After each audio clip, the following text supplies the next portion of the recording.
The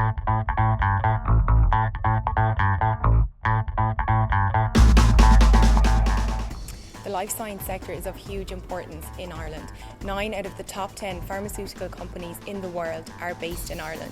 We see that over 25,000 people are employed with the pharmaceutical sector alone, and over 3,000 jobs were announced last year. According to IDA Ireland, the replacement value of that industry in Ireland would be over 40 billion euros. That's quite a substantial figure. Large part of the success of the industry in Ireland has been its ability to diversify away from bulk chemicals, which were traditionally made, into more high-end research and development jobs at the moment. You know, the Irish government has seen the value of the life sciences sector to the Irish economy, and they've played a fantastic role together with all sorts of professionals in different sectors in attracting companies to this country. And even in the last month, you've had announcements by Alexion, J&J and AbbVie, which have resulted in significant construction jobs being created as well. Life sciences is huge here for Ireland, the Irish economy, the growth in the future. It has a traditional background largely on the supply chain, but I see tremendous growth in other functions, some more R&D, clinical space, new initiatives that are partnering with other offshoots from startup and entrepreneurial. It's one that, if you look across all aspects of life sciences, from device, from legacy pharma, even the biologics, there's growth, there's expansion. The reason that we're here today, I suppose, is first of all, we're very eager to support industry engagement. As an Institute of Technology, that's everything that we're about.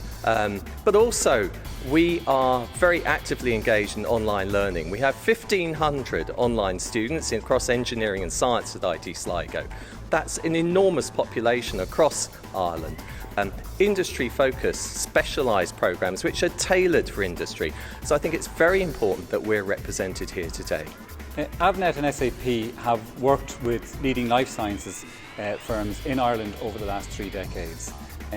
We understand the challenges and the opportunities they face, and we provide the best practice industry-specific solutions that enhance the way they run their businesses and ultimately achieve success.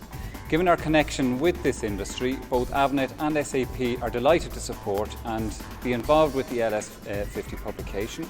We believe it's a great opportunity to recognise the work and achievements of both our existing and future customers. We see Ireland is the home to NIBRT, which since 2011 has trained and educated over 3,300 people in the area of bioprocessing, which also gives FDI access to a hugely talented pool of people. Competitiveness is really key. Ireland is always competing for inward investment, so we're competing with the likes of Singapore and Switzerland, and the maths have to make sense. I think when you look beyond that, we have a fantastic talent pool, and we've worked really hard to develop that talent pool, and we continue through initiatives like NIBRT to work to develop that talent pool. One of the biggest ones is a very strong relationship between the IDA, the Industrial Development Authority, and the government, which allows the IDA to compete very successfully against other agencies in other countries. And I'd say that the primary reason isn't so much the tax. I'd say it's because of the infrastructure that there is already here, how easy it is for new companies to network and to engage with others, and we play our part in facilitating that. And they also see us as a springboard for increasing their international presence. So for a lot of US companies, it's looking into Europe and other parts of the world. And then for companies coming from Europe, they see it as a springboard to expanding their business, particularly in the US. To do business here with the partnership of the government, with academic support and training, the talent pool, being able to quickly set up operations, expand operations in a high-class manner, all make Ireland very, very attractive for initial entry, for continued development expansion, and then in the future growth for continued plans. I think the first one is the biotech sector. We've seen probably the most growth in pharmaceutical and life sciences in that space over the last 2 years. And I think what's really interesting is that that's not just from companies who are already located here, but it's also from companies who are coming to Ireland for the very first time. I suppose what I would kind of term the medtech area. So I'm focused there probably on the convergence of pharmaceuticals, medical devices and technology. And that's clearly a huge potential growth area for Ireland. We have really strong skills in all three areas. Pressure on pricing combined with market complexities are driving the need for continuous product and process innovation. Life sciences is reforming itself towards an ecosystem model which will require a level of cooperation and collaboration never seen before in the industry. You'll also see increased outsourcing from pharmaceutical medtech companies, and that creates opportunities for Irish Indigenous companies to develop partnerships with those companies, particularly those medtech and pharmaceutical companies that already have a base in Ireland.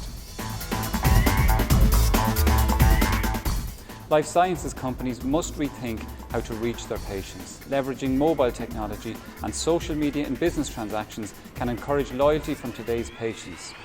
This modern, speed-driven culture reacts to market changes faster than ever before, and in turn, life sciences companies must quickly meet patient needs.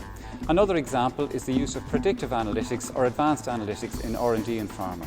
Research scientists analyse genomic and proteomic data for patients in order to deliver personalised medicines in unprecedented speed. I think technology is going to be one of the key drivers of life science over the coming years, and some of what's coming out now is absolutely spectacular. We're already seeing how these transformations can improve people's life, improve people's compliance with medicine. There's 3D print body organs going on now. There's wearable technology that can measure people's vital statistics, heart rate, blood pressure, pulse, things like that. Digital health technologies, people going out with watches which can monitor things and feed data back to doctors and computers in hospitals. So I think going forward there's a lot of very exciting things in life sciences coming out of Ireland.